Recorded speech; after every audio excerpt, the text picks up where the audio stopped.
Albert Einstein once said, everybody's a genius, but if you judge a fish by its ability to climb a tree, it will live its whole life believing that it is stupid.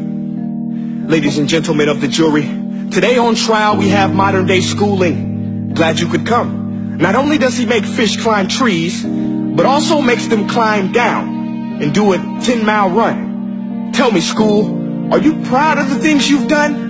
Turning millions of people into robots, do you find that fun? Do you realize how many kids relate to that fish swimming upstream in class, never finding their gifts, thinking they are stupid, believing they are useless? Well, the time has come, no more excuses. I call school to the stand and accuse him of killing creativity, individuality, and being intellectually abusive. He's an ancient institution that has outlived his usage.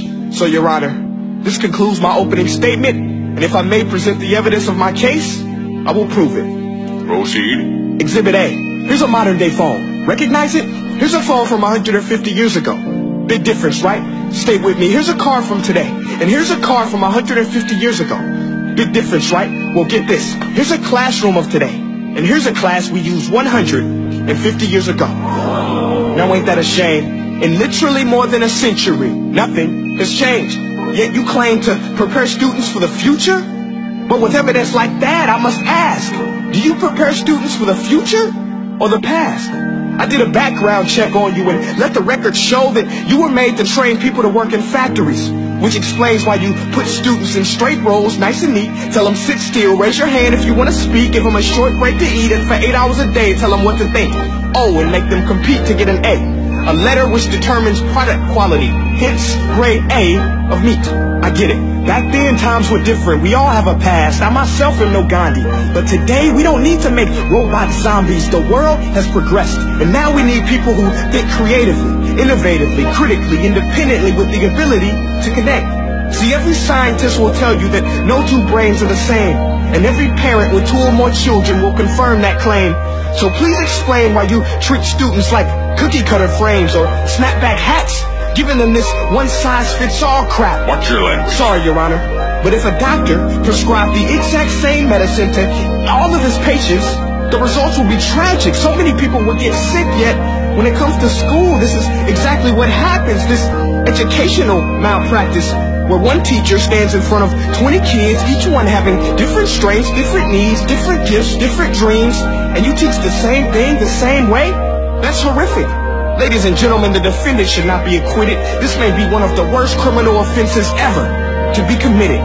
And let's mention the way you treat your employees. Objection. Overruled. I want to hear this. It's a shame. I mean, teachers have the most important job on the planet, yet they're underpaid? No wonder so many students are short-changed. Let's be honest.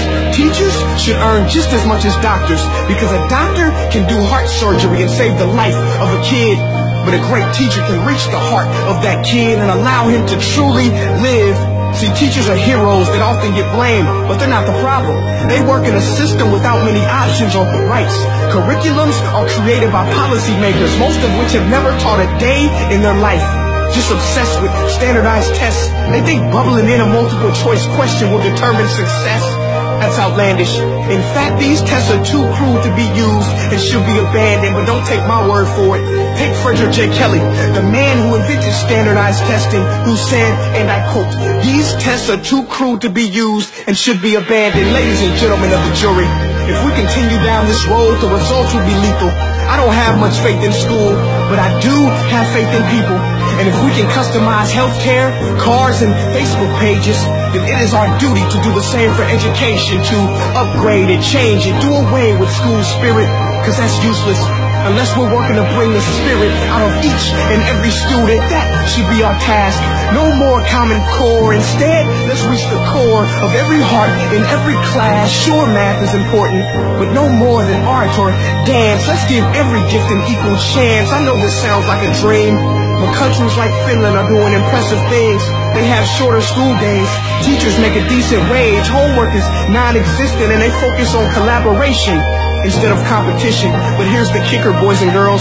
Their educational system outperforms every other country in the world. Other places like Singapore are succeeding rapidly. Schools like Montessori, programs like Khan Academy. There is no single solution, but let's get moving. Because while students may be 20% of our population, they are 100% of our future. So let's attend to their dreams, and there's no telling what we can achieve. This is a world in which I believe, a world where fish are no longer forced to climb trees. I rest my case.